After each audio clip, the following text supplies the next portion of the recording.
Hey friends, so some of the things that I find when I'm studying scripture just blow my mind. I just came across Deuteronomy 29:23. This is in the context of Deuteronomy 28, Deuteronomy 32 as well. Deuteronomy 28 is the judgment for disobedience, which we studied in the Pharmakia Revealed series. Deuteronomy 32 is Moses' song, which also addresses judgment in the latter days. These are dualistic prophecies. So we've previously uncovered some evidence of chemtrails in the Bible, which I know is really weird. But it is what it is. I find what I find, I see what I see, and I can't unsee it. So I've just shared the overall context of this verse here, and that the whole land thereof is brimstone and salt and burning, that it is not sown, nor beareth, nor any grass groweth therein, like the overthrow of Sodom and Gomorrah, Admah and Zeboim, which the Lord overthrew in his anger and in his wrath. I encourage you to read more of the context on this.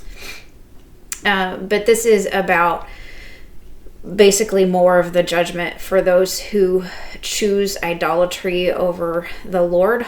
And here this sounds a lot like peace and safety, then sudden destruction. It shall come to pass when he heareth the words of this curse that he bless himself in his heart, saying, I shall have peace. And that Hebrew word is shalom, by the way. And shalom includes not just peace, but also health, safety, security, happiness. Though I walk in the imagination of mine heart to add drunkenness to thirst. So you see, this is one reason why we see so much alcoholism everywhere from Hollywood. The Lord will not spare him, but then the anger of the Lord and his jealousy shall smoke against that man, and all the curses that are written in this book shall lie upon him, and the Lord shall blot out his name from under heaven.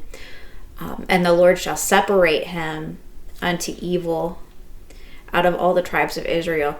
This word unto here, I looked that up as well in the Hebrew, and there is suggestion of moving into a different location. And scripturally speaking, all of the powers will be concentrated so that God can demonstrate just how powerful he is and how little power there is in this world.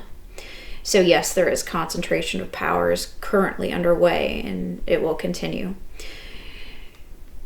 So this and many other things I've uncovered do suggest the concept of 15-minute cities or stack and pack, that sort of thing. So the Lord shall separate him unto evil out of all the tribes of Israel, according to all the curses of the covenant that are written in this book of law, so that the generation to come of your children shall rise up after you. And the stranger, not just in the U.S., as there are basically open borders, but in other places as well, people are just being thrown into countries. And they are strangers. Stranger, I haven't looked that word up recently, but it's probably is the Hebrew word that basically means people who are non-natives. That shall come from a far land shall say, when they see the plagues of that land and the sicknesses which the Lord hath laid upon it. Okay. And this is the verse we just looked at. All right. The whole land thereof is brimstone and salt and burning. So burning is here fire. Not so nor beareth. So yes, the war on food is the judgment of the living God. As that includes on livestock as well. We started a series many years ago, probably 3 or 4 years ago, on the war on livestock as a fulfillment of prophecy. We did 2 video studies, and then I basically went, you know what, it's everywhere in prophecy. If anyone is actually studying, they're going to know that. So this is silly just to continue. So the whole land thereof, whole here was all, I recall reading in Hebrew. So all of the land thereof is brimstone. Now, with the Hebrew verb tenses, there is valid controversy. I subscribe, or at least lean towards the more simplistic view So I'm not going to dig deep into the verb tenses, but I wouldn't pay much heed to the verb tenses in the King James when it comes to the Hebrew, which is the Old Testament, by the way. So the whole land thereof is a brimstone and salt and burning. Okay, whoopsie daisy. I just messed this up. All right, there we go. Sorry about that. I'm still new to recording my screen here. So we've got brimstone. Brimstone is sulfur. That's what it is. That's what it's talking about. So we could easily say, and the whole land thereof is sulfur. Stratospheric aerosol injection, which according to the History Channel, geoengineering is real, but chemtrails are not.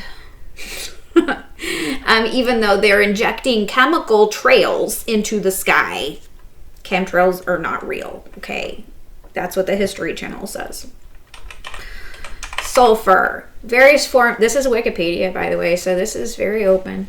Various forms of sulfur have been shown to cool the planet after large volcanic eruptions. That's not what, so obviously they want to cool the planet, allegedly, and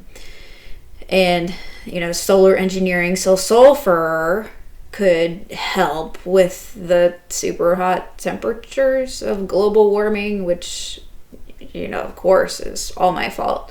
However, as of 2021, there's been little research in existing natural aerosols in the stratosphere and not well understood. So this is saying, well, there's no real leading candidate material, but alumina, calcite, and salt.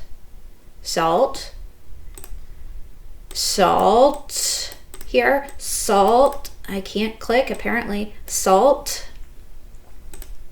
Okay, this is right here in the Bible.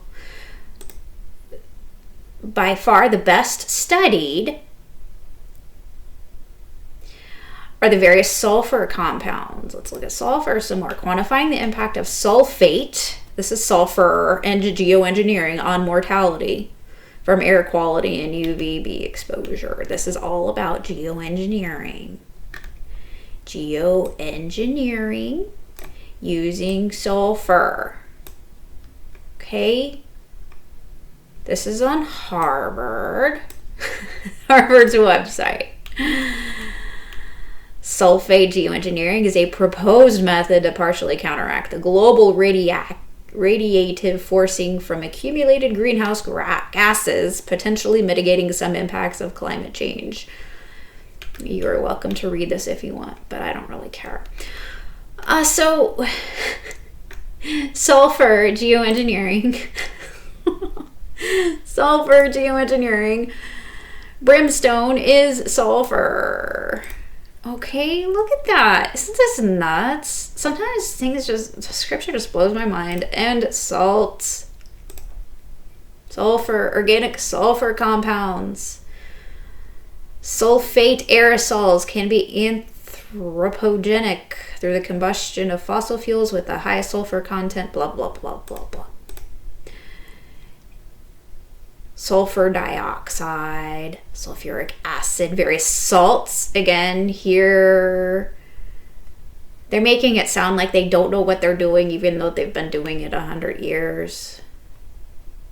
When solid sulfates in the sea salt spray, blah, blah, blah. So here, just on this one Wikipedia page, we've got all sorts of references to brimstone, aka sulfur, as well as to salt. A dusting of salt could cool the planet from science. Isn't this interesting? Scripture is just so fascinating if you really, really study it. So if you want to know the tools I use, click below on the linked article. Till next time, non-toxic out.